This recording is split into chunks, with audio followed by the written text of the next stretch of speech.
बिस्मिल्लाहिर्रहमानिर्रहीम। Urine sample की slide preparation कैसे करनी है, स्लाइड का एग्जामिनेशन मैंने पहले वीडियो में बताया था। स्लाइड प्रिपरेशन उसकी बेसिकली कैसे होती है कि सबसे पहले यूरिन सैंपल को किसी भी वाइड माउथ स्टीराइल कंटेनर में पेशेंट का यूरिन सैंपल लेंगे।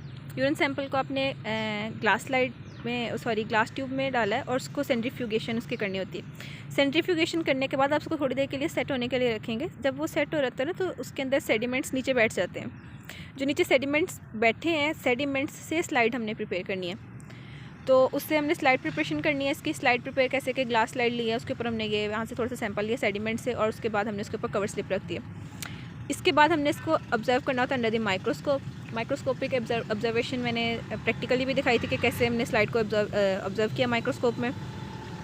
उसमें क्या होता है कि सबसे पहले हमने 10x पे देखना होता है दोनों यूरिन सैंपल को और स्टूल को, दोनों के एग्जामिनेशन के लिए 10x की स्लाइड पहले यूज़ करनी होती है और फिर हमने उसको 40x पे उसको फर्दर क्लियरेंस के लिए कि उसमें जो कंपोनेंट्स वगैरह नज़र आ रहे हैं वो देखने होते हैं। और जो ग्राम स्टेनिंग और ZN उनको ऑयल इमर्जन पे देखना है।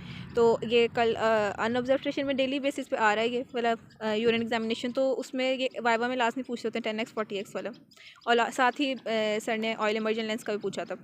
उसके बाद इसमें रिजल्ट्स क्या नज़र आ सकते हैं माइक्रोस्कोप में बेसिकली, या तो RBCs होंगे या पस सेल्स होंगे, एपिथेलियल सेल्स होते हैं या क्रिस्टल्स होते हैं।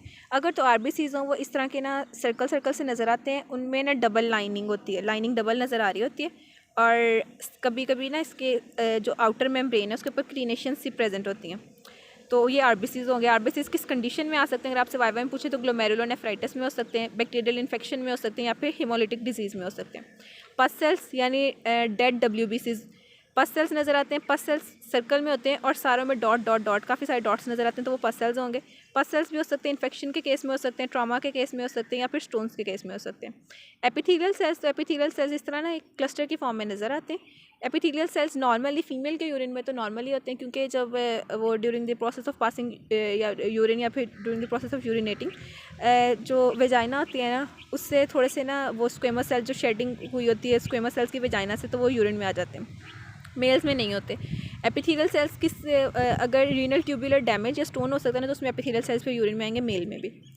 और फीमेल में जब नॉर्मली होते हैं तो उसकी क्वांटिटी थोड़ी इंक्रीज़ हो जाएगी in case of renal tubular damage या फिर स्टोन्स।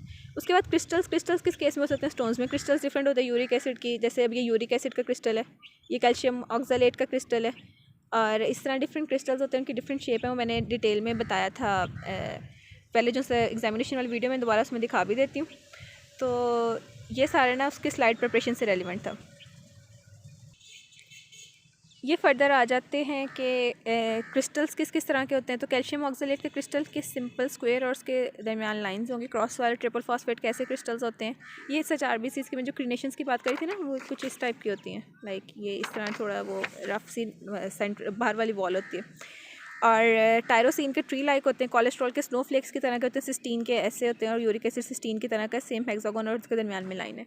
अगर नेट वगैरह पे सर्च करें ना तो आपको एक यूरिक एसिड के ही डिफरेंट टाइप्स के क्रिस्टल्स मिलते हैं। तो it's not hard and fast के इसी तरह के होते हैं।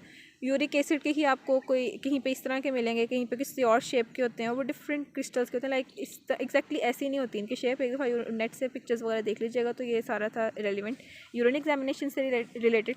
ये उसका था माइक्रोस्कोपिक एग्जामिनेशन। अगर हम फिजिकल एग्जामिनेशन की बात करें ना तो कलर ऑफ यूरिन ना रेड होता है अगर RBCs उसके अंदर, और रेड से पता चल जाएगा कि ब्लड वगैरह तो उसमें RBCs होंगे। और अगर वाइट उससे मैं उससे रिलेट करना चाह रही हूँ वाइवा से, कि आपने बताया कि रिजल्ट में या फिर RBCs नज़र आ रहे हैं, पस सेल्स आपको कुछ भी नज़र आए, तो RBCs से अगर वो पूछें कि इस यूरिन की फिजिकल अपीयरेंस कैसी होगी तो हमने बताना है कि वो रेड होगा।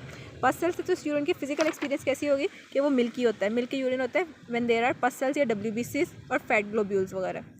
तो that was all about urine examination. और यूरिन एग्जामिनेशन की जो बाकी वीडियोस मैंने अपलोड की हुई हैं, एक उसका जो आल ऑब्जर्व स्टेशन ऑस्पी की में भी अपलोड किया हुआ है इसका यूरिन एग्जामिनेशन का डिटेल इसकी, और साथ उसका प्रॉपर ना मैंने लैब में भी बताया था कि कैसे माइक्रोस्कोप से हमने देखना है, उसकी स्लाइड को कैसे विजुलाइज़ करना है। तो वो सारा वहाँ से एक दफ़ा दोनों वीडियोज़ को देख लीजिएगा।